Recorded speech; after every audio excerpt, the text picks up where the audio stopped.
योग का प्रशिक्षण या योग को सिद्धान्तलाई बताउने शास्त्रहरूको स्वाध्याय गर्ने यो कार्यक्रममा हामी साप्ताहिक रूपमा हठ योग प्रदीपिका नामक ग्रन्थमा विचार गरिरहेका छौं, अध्ययन गरिरहेका छौं। यस अन्तर्गत हामी अहिले दोस्रो अध्याय हठ योग प्रदीपिकाको दोस्रो अध्याय जस अन्तर्गत षट कर्म र प्राणायामको चर्चा गरिएको छ। त्यही दोस्रो अध्यायमा प्राणायाम नामको शीर्षकमा हामी विचार गरिरहेका छौं। फेरि पनि कार्यक्रममा उपस्थित हुनुहुने सम्पूर्ण योगी साधक आमा बुबा दाजुभाइ दिदी बहिनी जो पनि हुनुहुन्छ सबैलाई फेरि पनि कार्यक्रममा स्वागत गर्दै आउनुहोस्। अब आजको यो कार्यक्रम शुभारम्भ गरौं। हामीले गएको हप्ता यो खण्डका 5 वटा श्लोक, यो खण्डको सुरुदेखिको 5 नम्बरको श्लोकसम्म हामीले पढ्यौं, सुन्यौं, जान्यौं। प्राणायामको बारेमा केही कुराहरू यहाँ यो ग्रन्थका लेखक स्वामी योगी स्वात्मारामजीले भन्नुभएका कुराहरू सुन्यौं। 5औं श्लोक आज पनि म फेरि दोहोर्याएर यहाँ समक्ष राख्दैछु। शुद्धिम एति यदा सर्वम नाडी चक्रम मलाकुलम तदैव जायते योगी प्राण संग्रहणे क्षमः। अर्थात जब तपाई हामी प्राणायामको पर्याप्त अभ्यासले हाम्रा शरीर भित्रका 72,000 मोटा मोटा नाडीहरू छन्, ती मोटा मोटा 72,000 नाडी भित्र जम्न पुगेका अनेक तरहका फोहरहरू, टक्सिनहरू, मलहरू जब प्राणायामको पर्याप्त अभ्यासले बाहिर आउँछन् अनि मात्र तदैव जायते योगी प्राण संग्रहणे क्षमः, अनि मात्र हाम्रा भित्रका नस नाडीहरू जब शुद्ध हुन्छन्, त्यसभित्र प्राण भर्न, त्यसभित्र प्राणलाई स्थिर रूपमा सञ्चय गर्न योगी सक्षम बन्दछ भन्ने कुरा यो 5औं श्लोकमा बताइयो, जो गएकै हप्ताको पाठ थियो। र आजको हप्ताको आजको पहिलो श्लोक प्राणायामम तथा कुर्यात नित्यम सात्विक याधिया यथा सुषुम्ना नाडीस्था मलाह शुद्धिम प्रयान्ति च। आजको यो पहिलो श्लोकमा प्राणायामसँग सम्बन्धित यिनै विषयवस्तुहरू नै उपस्थित छन्। प्राणायामम तथा कुर्यात नाडी शोधन का लागि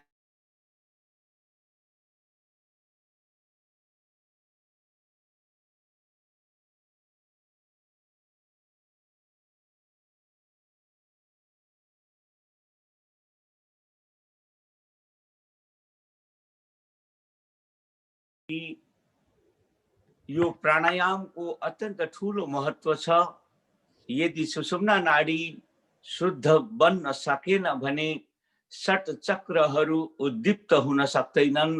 षट चक्रहरू शुद्ध भएनन् र त्यसलाई सुषुम्ना नाडीको कुरा गर्दै थिए।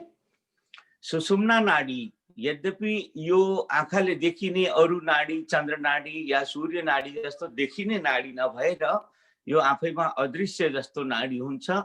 इडा अर्थात हाम्रा नाकको प्वाल जो दाहिने र देब्रे दुईवटा छन्, यो पहिलो प्वाल इडा र दोस्रो प्वाल, पहिलो भन्नाले देब्रे प्वालको नाम इडा र दाहिने प्वालको नाम पिङ्गला, यस्तो नाम राखिएको छ। अथवा देब्रे प्वालको नाम चन्द्र नाडी र दाहिने प्वालको नाम सूर्य नाडी भन्यो भने पनि यसको माने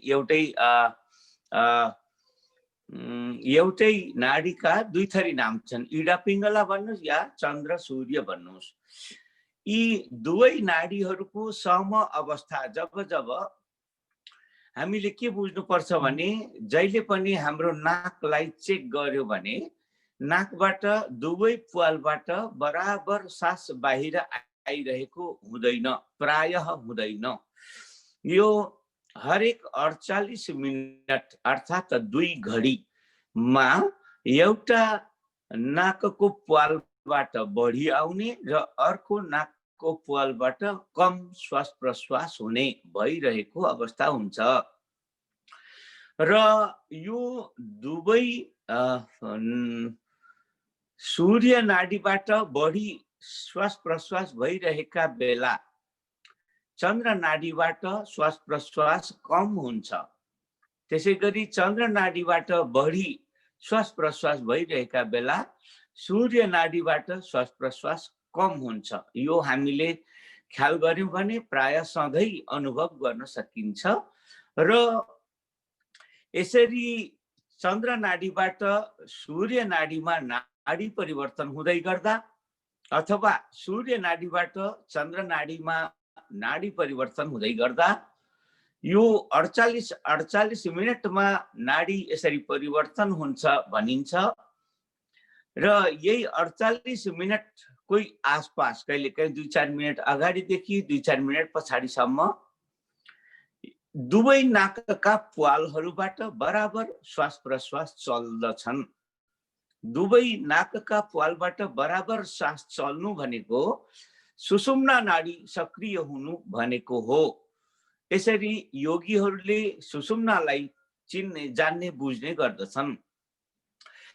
यो सुषुम्ना नाडीबाट श्वास प्रश्वास चल्दै गर्दा तपाईँ हाम्रा शरीरका यी षट चक्रहरू जो हाम्रो मेरुदण्डमा अवस्थित छन्, मेरुदण्डमा अवस्थित यी षट चक्रहरू एक्टिभेट हुन्छन् या तिनीहरू बढी प्रभावित हुने समय हुन्छ। योगीले योग साधना गर्दा हामीले सुषुम्नालाई शुद्ध गर्ने यो प्रयास अलिक ध्यान दिएर राम्रोसित प्राणायामको अभ्यास गर्यौं भने हाम्रो यो मेरुदण्डमा अवस्थित षट चक्रहरू शुद्ध हुन जान्छन्, पवित्र बन्छन् र पावरफुल त यी छँदैछन्, ती अझ बढी तपाईँ हाम्रो हातमा कन्ट्रोलमा आउन सक्ने बन्दछन् र षट चक्र जागृत बन्दछन्। तपाईँ हामीले चाहे अनुसार यसलाई सक्रिय गराउन या निष्क्रिय पार्न सकिन्छ। यिनै षट चक्रको जागृतिबाट नै कुण्डलिनी जागरणको अभ्यास पूरा हुन्छ। यदि हामीले षट चक्रलाई एक्टिभेट गर्न जानेनौं, सकेनौं भने कुण्डलिनी जागरण हुँदैन, जसले गर्दा हामीमा त्यो अतिचेतन बुद्धिको विकास हुँदैन या भनौँ योग सिद्धि हुँदैन। तसर्थ सुषुम्ना नाडीलाई शोधन गर्नका लागि, शुद्ध पार्नका लागि यो प्राणायामको सतत अभ्यास अत्यावश्यक छ भन्ने कुरा यो श्लोकले संकेत गरेको छ। प्राणायामम ततः कुर्यात् नित्यं सात्विकया धिया यथा सुषुम्ना नाडीस्था मलाः शुद्धिं प्रयान्ति च। यसरी नित्य निरन्तर रूपमा सात्विक बुद्धिले, सात्विक व्यवहारले, सात्विक आचरणले, सात्विक भोजन आहार विहारले सबै कुरा सात्विक बनाएर हामीले प्राणायामको नियमित अभ्यास गर्यौं भने सुषुम्ना नाडीका समस्त मलहरू, विकारहरू, टक्सिनहरू बाहिर निस्किन्छन्। शुद्धिम प्रयान्ति अर्थात् यो सुषुम्ना नाडी शुद्ध बन्दछ भन्ने कुरा यो 6औं श्लोकमा संकेत गरियो। आदरणीय मित्रहरू, अब योभन्दा अगाडिको 7औं श्लोकमा जाउँ। यहाँ सानो हेडिङ लगाएर यसलाई नयाँ च्याप्टरको रूपमा संकेत गर्न खोजिएको छ। नाडी शोधन प्राणायाम भनेर यसको यो नयाँ हेडिङ उपस्थित भएको छ। नाडी शोधनकै लागि गर्नुपर्ने प्राणायामको चर्चा अब यहाँबाट सुरु हुँदैछ। अब स्क्रिनमा पनि यो श्लोकहरू आइरहेको छ। कृपया स्क्रिनमा हेरेर यहाँहरूले पनि यसलाई पढ्न, भन्न, अभ्यास गर्न सक्नुहुन्छ। बद्ध पद्मासनो योगी प्राणम चन्द्रेण पूरयेत् धारयित्वा यथाशक्ति भूयः सूर्येण रेचयेत्। अब यो श्लोकले हामीलाई प्राणायाम गर्ने तौर तरिकालाई संकेत गर्दैछ। बद्ध पद्मासन, हामीले खुट्टालाई दाहिनेलाई देब्रे साप्रामाथि, देब्रेलाई दाहिने साप्रामाथि यसरी खप्ट्याएर जोडेर राख्ने जो पद्मासन हो त्यसलाई पनि खुट्टा मात्रै खापेर नराखेर हातलाई पनि दाहिने हातलाई देब्रे पछाडिबाट लगेर देब्रे कम्मरबाट अगाडि ल्याएर दाहिने हातले दाहिने खुट्टालाई, देब्रे हातले देब्रे खुट्टालाई यसरी समातेर गरिने जो बद्ध पद्मासनको अभ्यास हो, यो बद्ध पद्मासनमा बसेर प्राणम चन्द्रेण पूरयेत, यो प्राणलाई देब्रे प्वालबाट शरीरभित्र भर्दै जाउँ, पूरयेत पूरा गर्दै या भर्दै जाउँ। धारयित्वा यथाशक्ति, कति बेर रोक्न सकिन्छ भित्र रोकिराखौँ। अर्थात् भित्र प्राणलाई भर्ने प्रक्रियालाई हाम्रो योगको भाषामा, संस्कृतको भाषामा पूरक भनिन्छ। पूरक अर्थात् पूरा गर्नेवाला, भर्नेवाला। अनि धारयित्वा यथाशक्ति, जब भित्र जाने भर्ने जति ठाउँ भरियो भने भित्र जाने ठाउँ हुँदैन, त्यो अवस्थामा रोक्ने। रोक्नुलाई हामी कुम्भक भन्दछौँ। कुम्भक पछि जब फेरि रोक्न सकिँदैन, धेरै बेर रोक्न गाह्रो हुन्छ, अनि फेरि सुस्त सुस्त छोड्छौँ। छोड्ने, श्वासलाई बाहिर निकाल्ने प्रक्रियालाई रेचक भनिन्छ। रेचक, यो रेचक शब्द यहाँ संकेत गरेको छ। पूरक, रेचक इत्यादि यी शब्दहरू प्राणायामसँग सम्बन्धित शब्दहरू हामीले सुन्न, जान्न र व्यवहारमा पनि प्र्याक्टिस गर्न जाने राम्रो हुन्छ। अनि यो प्राणलाई भित्र जति सकिन्छ रोक्ने, रोकिसकेपछि फेरि सूर्येण रेचयेत, सूर्य नाडी अर्थात् दाहिने नाडीबाट यसलाई बाहिर छोड्दै जाउँ। यथाशक्ति भूयः धारयित्वा, अर्थात् भूयः अर्थात् धेरै बेरसम्म यथाशक्ति धारण गरेर अनि सूर्य नाडीबाट यसलाई बाहिर निकालौँ। यो पूरक, कुम्भक, रेचक यी तीनवटा प्रोसेसलाई राम्ररी जानौँ, बुझौँ। कतिपय मित्रहरूले तान्ने र छोड्ने मात्रै गर्नुहुन्छ, रोक्ने गर्नुहुन्न। यो रोक्ने पनि गर्नुपर्छ, अनि मात्र प्राणायामको पूरा अभ्यास हुन सक्छ। तर रोक्ने काम गर्दै गर्दा अलिकति सावधान हुनुपर्छ, किनकि रोक्दाखेरि ब्लड प्रेसर हाई हुने अथवा मस्तिष्कमा कुनै प्रब्लम भएका, मुटुमा कुनै प्रब्लम भएका व्यक्तिहरूका लागि धेरै बेर रोक्नु अलिक घातक हुन सक्छ। तसर्थ त्यस्ता कुनै समस्या भएका मित्रहरूले कुम्भक अर्थात् सासलाई भित्र रोक्ने काम धेरै लामो समयसम्म जोर गरेर नगर्नु होला। यसले कुनै पनि त्यस्तो सेन्सिटिभ बिमारी भएका व्यक्तिहरूका लागि हानिकारक हुन सक्छ। त्यो बाहेक स्वस्थ व्यक्तिले पनि यसलाई धेरै समयसम्म रोक्ने प्र्याक्टिस गर्दै गर्दा कानका जालीहरूमा यो वायुको असर, प्रभाव पर्छ। यथा कहिलेकाहीँ यो कानका जालीहरूलाई फटाउने, के भन्छ, च्यातिदिने, फटाइदिने आदि इत्यादि पनि हुन जान सक्छ। तसर्थ स्वस्थ व्यक्तिले पनि कुम्भक गर्दै गर्दा धेरै जोर लगाएर अठ्याइरहन, भित्र रोकिरहन धेरै कोसिस गर्नु हुँदैन। यी सबै कुरा सावधान भएर यसको प्र्याक्टिसमा, यसको अभ्यासमा यी नियमहरूलाई, यी कुराहरूलाई पनि ध्यानमा राखेर मात्र गर्नुपर्छ। यति कुरा निवेदन गर्दै म फेरि अगाडि अर्को श्लोकमा जाँदैछु। प्राणम सूर्येण चाकृष्य पूरयेत उदरम शनैः विधिवत कुम्भकम कृत्वा पुनश्चन्द्रेण रेचयेत। जसरी अघिल्लो श्लोकले चन्द्र नाडीबाट भित्र भर्नुहोस् र सूर्य नाडीबाट बाहिर निकाल्नुहोस् भनेर माथिल्लो श्लोकले भन्यो, ठिक त्यसैलाई उल्टो पार्दै अर्को पट्टिबाट अर्थात् सूर्य नाडीबाट फेरि सास तान्नुहोस्, भित्र भर्नुहोस्। यानि कि हामीले भर्खरै सूर्य नाडीबाट प्राणलाई बाहिर निकालेका थियौँ भने अब फेरि सूर्य नाडीबाटै भित्र ल्याउँ। जुन नाडीबाट बाहिर सास फालियो त्यही नाडीबाट सास भित्र भरौं। प्राणम सूर्येण च आकृष्य, सूर्य नाडीबाट प्राणलाई भित्र तानेर पूरयेत उदरम शनैः, अब सुस्त सुस्त प्राणवायुलाई भित्र भर्नुहोस्। उदरम अर्थात पेटमा या फोक्सोमा जे भनौं। विधिवत कुम्भकम कृत्वा, अब रोक्नुहोस्। कुम्भक अर्थात भित्र रोक्ने प्रक्रियालाई विधिवत गर्नुहोस्।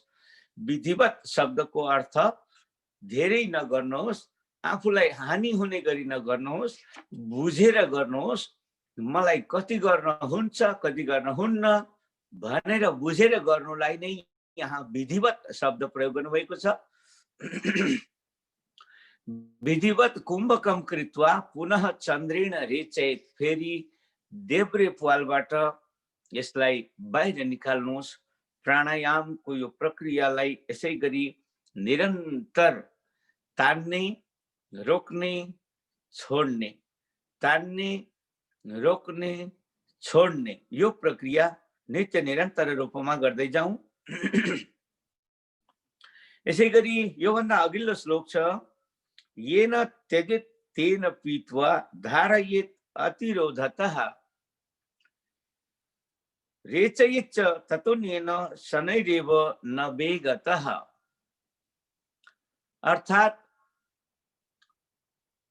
येन त्यजेत, जुन नाडीबाट हामीले वायु बाहिर निकालियो, तेन पीत्वा, त्यही नाडीबाट फेरि पिउनुहोस्।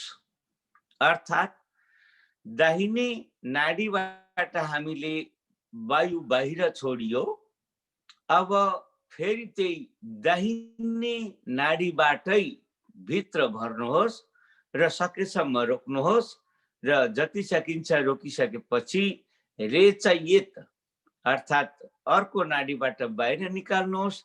ततो अन्येन, अन्य नाडी अर्थात देब्रे नाडीबाट बाहिर निकाल्नुहोस्। शनैरेव न वेगतः, यो सुस्त सुस्त छोड्नु पर्छ।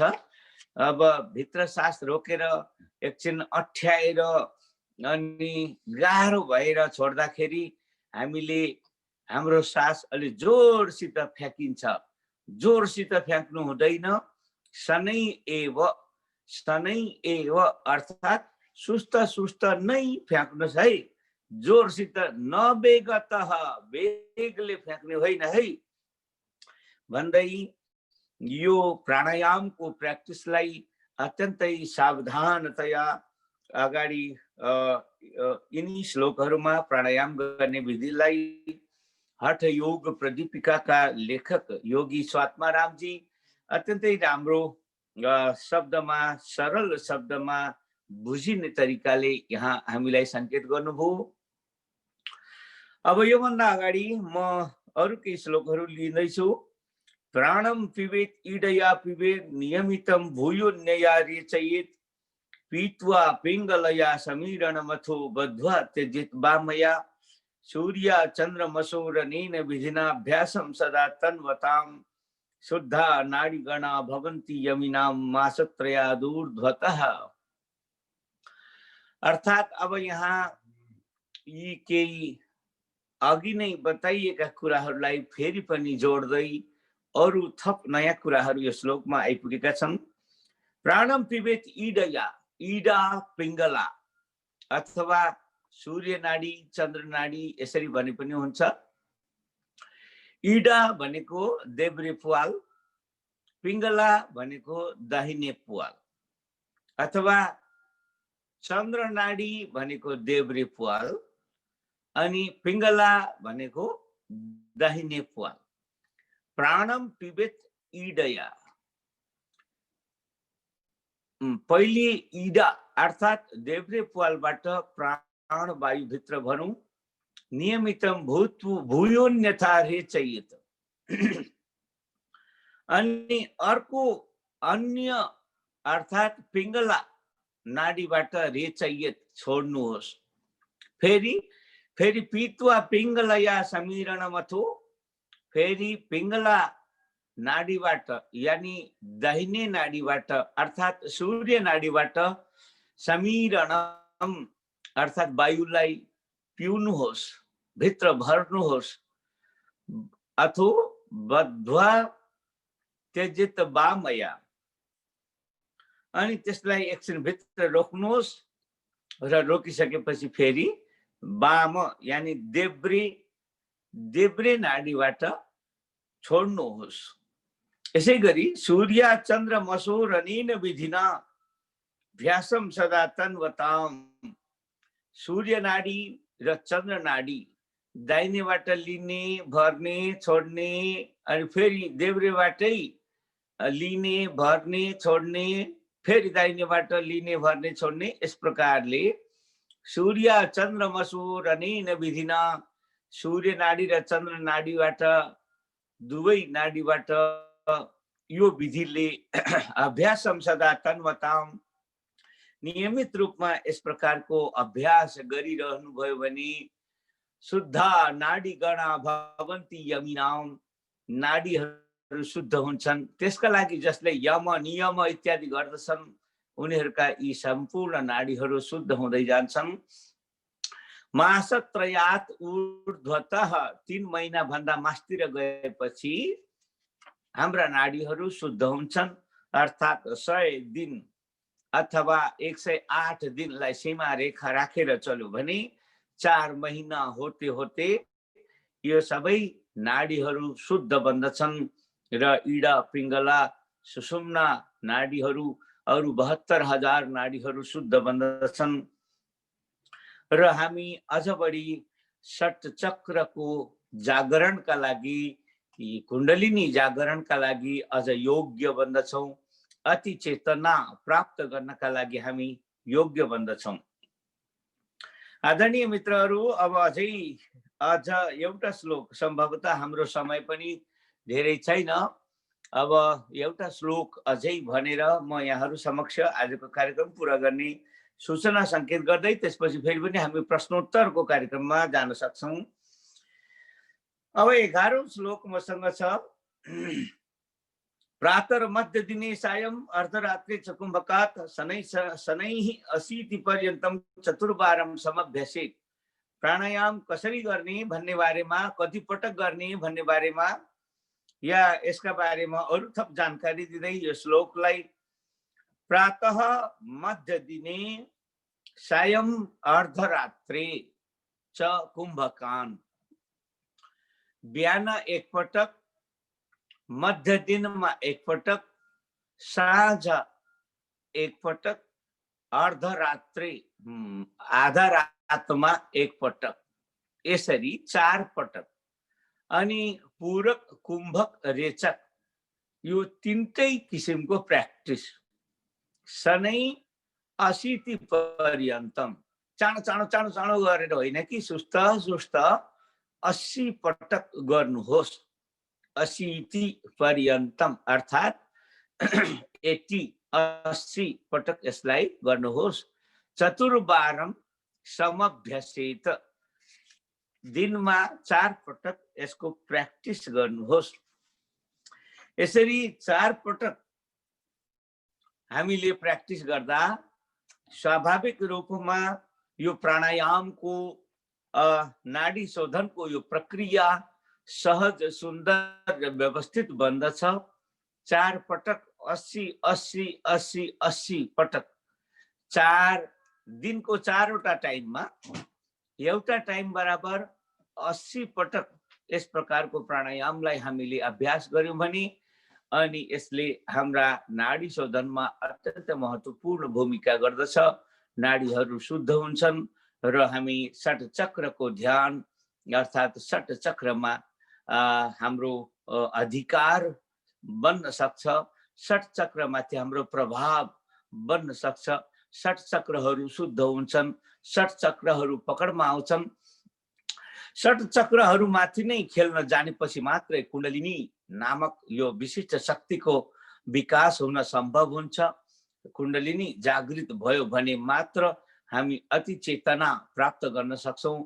अति चेतना शब्दको अर्थ यहाँ समक्ष मैले फेरि पनि बार बार भन्ने गरेको छु, योगीले त्यस्तो शक्ति प्राप्त गर्छ जुन शक्तिले तपाईँ हामीले हाम्रा यी सामान्य चर्मचक्षु यिनी आँखाले देख्न नसक्ने कुरा पनि योगीले देख्न सक्छ, हामीले थाहा नपाउने कुराहरू पनि योगीले थाहा पाउन सक्छ। त्यो भनेको यही अति चेतना प्राप्त गरेमा मात्र त्यस्तो विशिष्ट शक्ति उपलब्ध हुन्छ। त्यो विशिष्ट शक्ति प्राप्तिका लागि अरु यम नियम आसन प्राणायाम प्रत्याहार धारणा ध्यान समाधि आदि इत्यादि सबै कुराहरू यसमा यथेष्ट रूपमा अभ्यास गर्नुपर्छ र प्राणायाम यसका लागि विशेष काम हो। र प्राणायाम गर्दै गर्दा पनि यस प्रकारको शास्त्रले संकेत गरेको विधिले प्र्याक्टिस गर्नुपर्छ। शास्त्रले संकेत गरेको विधिले प्र्याक्टिस गर्यौं भने हाम्रो मेरुदण्डमा अवस्थित छवै चक्रहरू, षट चक्रहरू, मूलाधार, मणिपुर, अनाहत, विशुद्धि, आज्ञा चक्र अनि ब्रह्मरन्ध्र, यी छवै चक्रहरू शुद्ध भएर अनि यसमा अनेक तरहका शक्तिहरूको विकास हुन थाल्दछ। र अनि मात्र मूलाधारमा अवस्थित यो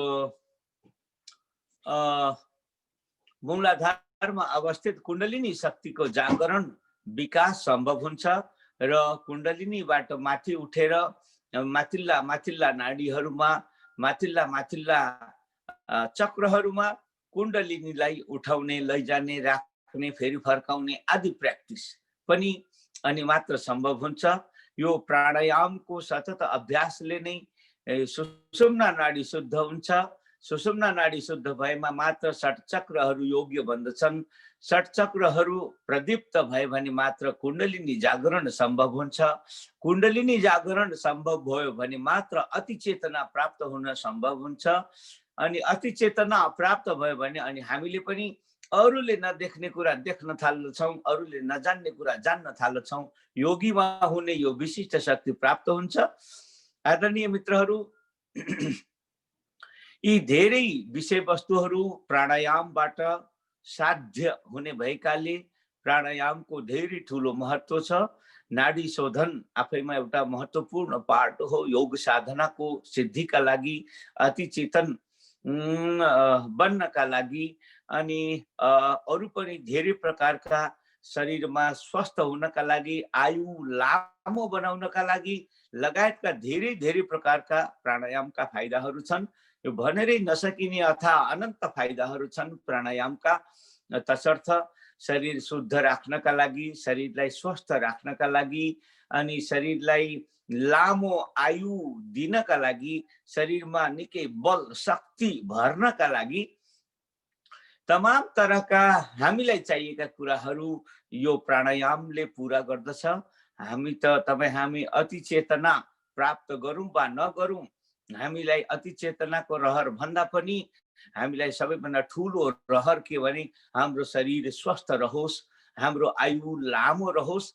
यति दुईवटा कुरालाई ध्यानमा राखेर हामी योग अभ्यास गर्ने गर्छौं। जबकि यी दुवै कुरा साँच्चै राम्ररी योगा गर्नेहरूका लागि यो मामुली कुरा हो, बाई प्रोडक्ट हो।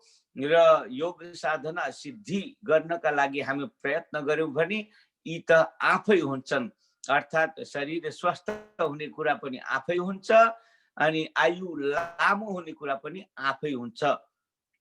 तसर्थ हामीले अति चेतना प्राप्त गर्ने हिसाबले त्यो टार्गेट राखेर योग साधनाको अभ्यास गर्नुपर्छ, साधना गर्नुपर्छ। प्राणायामको पनि त्यही ढङ्गले, त्यही बुद्धिले, त्यही विचारले, त्यही टार्गेट बनाएर हामीले प्राणायामको अभ्यास गर्यौं भने अवश्य हामीलाई अति चेतना पनि प्राप्त हुन सक्छ र शरीर स्वस्थ हुने र आयु लामो हुने कुरा त यो बाई प्रोडक्ट हो, आफै हुन्छ। यति नै विषयवस्तु आजको प्राणायामसँग सम्बन्धित यो हठ योग प्रदीपिकाका 6औं श्लोकदेखि 11औं श्लोकसम्मका 6वटा श्लोकलाई व्याख्यान गर्दै आजको यो व्याख्यानको कार्यक्रमलाई म यही पूर्णता दिने प्रयत्न गर्दैछु। कम खाना खानु आदि इत्यादि पनि त्यसमा इन्क्लुड छ भन्ने कुरा बुझिराख्नु पर्यो। र प्राणायाम गर्दै गर्दा खाना खाने बित्तिकै तुरन्त नगरौँ, किनकि त्यसको पेटमा यो जो एउटा लोड हामीले दिएको हुन्छ त्यसलाई पचाउनका लागि हाम्रो शरीरमा त्यही अनुसारको प्रोसेस भइराखेको, शरीरको धेरै शक्ति अन्यत्र कतै बिजी भइराखेको बेला फेरि हामीले प्राणायाम गर्दा त्यसको फेरि अनर्थ हुन जान सक्छ। तसर्थ खाना खाने बित्तिकै नगरौँ र खाना खाइसकेपछि कमसेकम 2 घण्टा पछि यसलाई फेरि पनि त्यही रूपमा प्र्याक्टिस गर्न सकिन्छ। खाना खाने बित्तिकै गर्दाखेरि यो त्यति सहज या हामीले चाहेको रिजल्ट उत्पादन गर्न नसक्ने बन्न सक्छ। तसर्थ कम खाने, सात्विक खाने, खाना खाने बित्तिकै पनि प्राणायाम नगर्ने र खाना खाएको मिनिमम 2 घण्टा पश्चात हामीले यसलाई गर्यौं भने बल्ल यो सही र ठिक टाइममा ठिक अवस्थामा गरेको हुन्छ। हरिओम। थ्याङ्क यू गुरु। जय होस्। अरु केही छ प्रभु? हजुर मसँग के भन्नु छ, पछिल्लो हप्ता लक्ष्मण गुरुले हजुरलाई प्रश्न सोध्नु भएको थियो नि, अनि हजुरले भन्नुभएको थियो चाहिँ अर्को हप्ता चाहिँ त्यसको खोजबिन गरेर उत्तर दिनुहुन्छ भनेर। हजुर ठीक भन्नुभयो। हजुरको शुभ नाम के हो मित्र? वीरेन्द्र। वीरेन्द्र। ओके वीरेन्द्र जी, अघिल्लो पटक लक्ष्मण जी को प्रश्न थियो सुषुम्ना नाडी शोधन गरेमा अनि मात्र षट चक्रहरू प्रदीप्त हुन्छन्, उज्याला हुन्छन्, शुद्ध हुन्छन् र यो षट चक्र शरीरमा कहाँ कसरी बसेका छन् र यो प्राणायामले यिनीहरू कसरी शुद्ध हुन्छन्, एक चक्रको बारेमा बताइदिनुहोस् भनेर लक्ष्मणजीले प्रश्न गर्नुभएको थियो। र यसका बारेमा हेर्दा बुझ्दा यो अलि 2-4 मिनटमा व्याख्यान गर्न नसकिने लामो प्रक्रिया भएको मलाई लाग्छ। तर यसलाई सर्टकटमा भन्नुपर्दा कुण्डलिनी जागरणको सेक्सनमा हामीले गएर हेर्यौं, पढ्यौं भने कुण्डलिनी नामको एउटा विशिष्ट शक्ति हाम्रो शरीरको मूलाधारमा अवस्थित छ। मूलाधार यहाँनिर के बुझ्नुपर्छ भने मित्र, हाम्रो शरीरको संरचना यो भन्दा अगाडि, मानव शरीर बन्न भन्दा अगाडि यही मानव पहिला झुकेको थियो। यसको संरचनालाई हेर्यो भने पशु एउटा भालुलाई उभ्यायो भने मान्छेको जस्तो देखिन्छ, उभियो भने, 2 खुट्टाले उभियो भने। अनि यदि उसले 4 खुट्टाले टेक्यो भने अनि फेरि ऊ पशु जस्तो देखिन्छ। यसको यो संरचनामा तपाईं हामीले इतिहासलाई हेर्यौं भने जान्दछौं, बुझ्दछौं। यही मेरुदण्डको पनि फेदमा, अर्थात् अहिले हामी जहाँ थपक्क बस्दाखेरि जुन पार्ट माथि बस्छौं, शरीरको जुन भाग माथि बस्छौं, जसलाई हामी पुट्ठा पनि भन्छौं, यो पुट्ठा भन्दा 2 इन्च माथि, नाभि भन्दा 2 इन्च तल यहाँनिर कहीँनिर एउटा 1 इन्च जतिको भाग छ। यो भागमा मूल आधार नामको चक्र छ। मूल आधार यो कस्तो पोइन्ट पर्दछ भने हाम्रो शरीरलाई तलदेखि माथिसम्म नाप्यो भने करिब त्यो नाप्दाखेरि हाम्रो शरीरको बीच पोइन्टमा पर्छ, एकदमै बीच भागमा पर्छ। यो शरीरको बीचमा हुन आउने जो यो मूलाधार चक्र हो, यो मूलाधार चक्रमा एउटा कुण्डलिनी नामको शक्तिको वास छ, जुन शक्ति जब यही मेरुदण्डमा अवस्थित षट चक्रहरूमा भ्रमण गर्छ त्यति बेला नै यो कम्मर जो पशुको झुकेको हुन्छ त्यही मानवमा एक्टिभ भएको यो कम्मर सिधा तन्केर माथि आउँछ र यो त्यही प्रक्रियाले गर्दा नै मानव भित्रको यो ढाड, यो कम्मर, यो मेरुदण्ड सिधा भएर मानव पशुबाट मानव बनेको भन्न सक्ने स्थिति, यसको विकास भएको अवस्था देखिन्छ। तसर्थ यही मूलाधार चक्रमा अवस्थित भएको कुण्डलिनी शक्ति जब हामीले हाम्रा इच्छा अनुसार यसलाई एक्टिभेट गर्न सकिन्छ, तब सुस्त यो कुण्डलिनी शक्ति जागरण भएर मूलाधारबाट अलिकति माथिल्लो चक्रमा अर्थात् नाभिमा अर्को चक्र छ मणिपुर, अथवा यसको अर्को पनि नाम छ स्वाधिष्ठान। चाहे स्वाधिष्ठान चक्र भन्नुहोस् चाहे मणिपुर चक्र भन्नुहोस्, एउटै चक्रका दुईवटा नाम छन्। यो चक्रमा माथिल्लो चक्रमा मूलाधारबाट अलिकति माथिल्लो चक्रमा कुण्डलिनी शक्तिलाई ल्याउने अनि फेरि फर्काएर त्यही तल लैजाने, अनि त्यसै गरी माथि ल्याउने तल लैजाने, माथि ल्याउने तल लैजाने प्र्याक्टिस गर्दै गर्दै यो सबै प्राणायामबाटै सम्भव हुन्छ। प्राणायाममा पनि इडा र पिङ्गला मात्रले काम गर्दैनन्, यहाँ सुषुम्ना नाडीले काम गरिरहेको हुन्छ। किनकि मेरुदण्डमा रहेका यिनै 6 चक्रहरूलाई प्रभावित गर्ने नाडी भनेको सुषुम्ना नाडी हो, जुन सुषुम्ना नाडी चर्मचक्षुले आँखाले देख्न सकिँदैन। यो नाकको प्वालमा भएका दुईटा प्वाललाई इडा र पिङ्गला भने जस्तै जब यी दुवै प्वालबाट समान रूपले वायु प्रवाहित हुन्छ त्यो अवस्थामा सुषुम्ना नाडी प्रवाहित हुन्छ भनिन्छ। र त्यसका लागि दाहिने प्वाल कि देब्रे प्वाल भने जस्तो देखाउन मिल्ने कुनै प्वाल हुँदैनन्। र यो सुषुम्ना नाडीबाट श्वास प्रश्वास प्रवाहित भएका बेला यिनै 7 चक्रहरू प्युरिफाई हुने गर्छन्। यिनै 7 चक्रहरू जब प्युरिफाई हुँदै जान्छन्, प्योर भइसकेपछि मात्र कुण्डलिनी चक्र, कुण्डलिनी नामको यो शक्ति जागृत हुने वातावरण बन्दछ। यो प्योर नभएसम्म कुण्डलिनी जागृत हुँदैन, र कुण्डलिनी जागृत नभएसम्म अनि 7 चक्र माथिको यो हाम्रो ह्यान्डलिङ, हाम्रा पकडमा आउँदैन। कुण्डलिनी शक्ति जागृत भएपछि 7 चक्रमा कुण्डलिनीलाई तलमाथि गराउने अभ्यास प्र्याक्टिस हुँदै गयो भने अनि स्वाभाविक रूपमा विशिष्ट अतिचेतना नामको त्यो विशिष्ट शक्ति जागृत हुन्छ, जुन शक्तिका बलमा हामीले कुण्डलिनी भनेको तपाईँ हाम्रो प्राण हो भनेर पनि बुझौँ। प्राण शब्दको अर्थ यहाँ धेरै छन्। प्राण भनेको हाम्रो जीवन पनि हो, हामी जीवित छौँ भन्ने सबै कुरालाई सिद्ध गर्ने कुरा नै प्राण हो।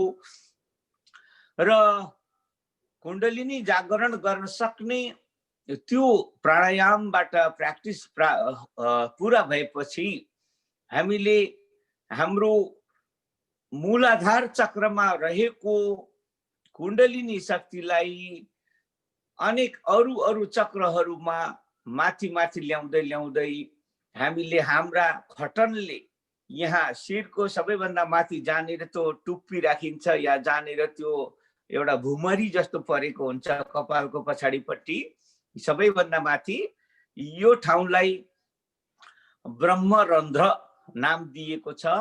ब्रह्मरन्ध्र भन्ने ठाउँमा अथवा यसलाई अर्को शब्दमा सहस्रार पनि भनेको छ।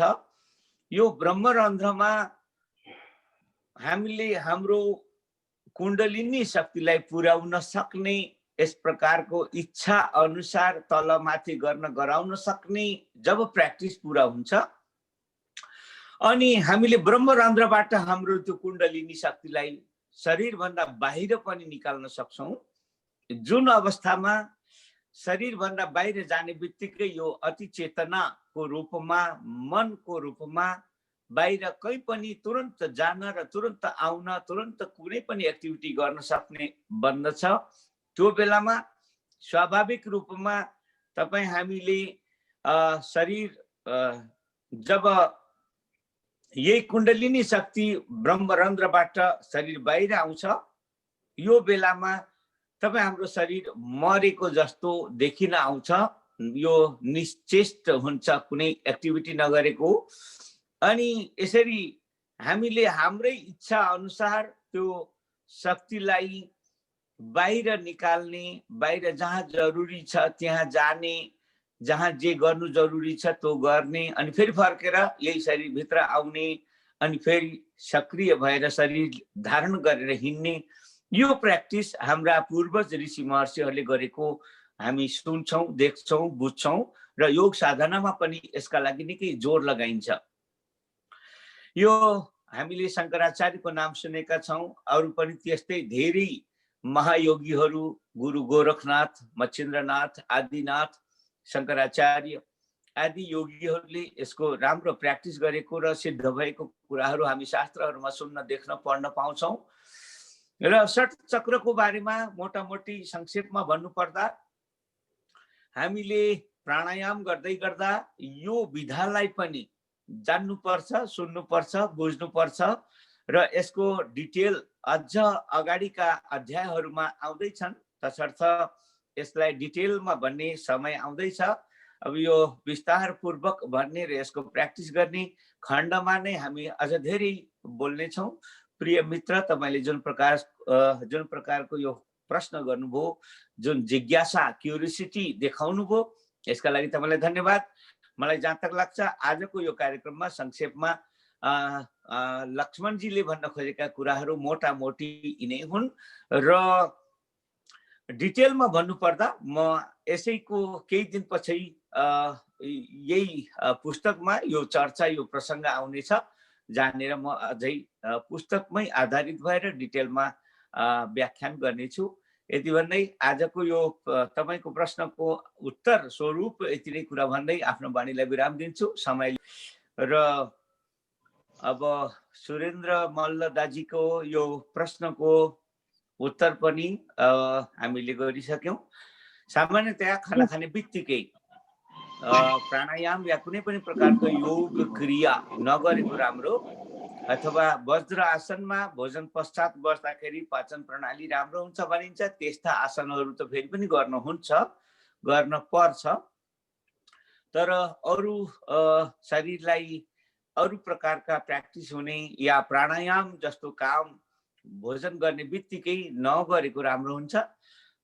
र खास गरी भोजन पनि हामीले शुद्ध सात्विक र अत्यन्त मित आहार, मित अर्थात् मितव्ययी भन्यो भने थोरै खर्च गर्ने भने बुझे जस्तै, मित आहार अर्थात् थोरै खाने पनि हामीले जान्नुपर्छ। थोरै खाएको होस्, खाना खाने बित्तिकै प्राणायाम गरेको सहज हुँदैन, त्यसले राम्रो रिजल्ट दिँदैन। तसर्थ भोजनको गरेको 2 घण्टा पछि मात्र उचित हुन्छ भन्ने कुरा सङ्केत गरियो। हस् विष्णुजी, यसलाई पनि तपाईँले फेरि कन्सर्न, चासो दिनुभएकोमा धन्यवाद।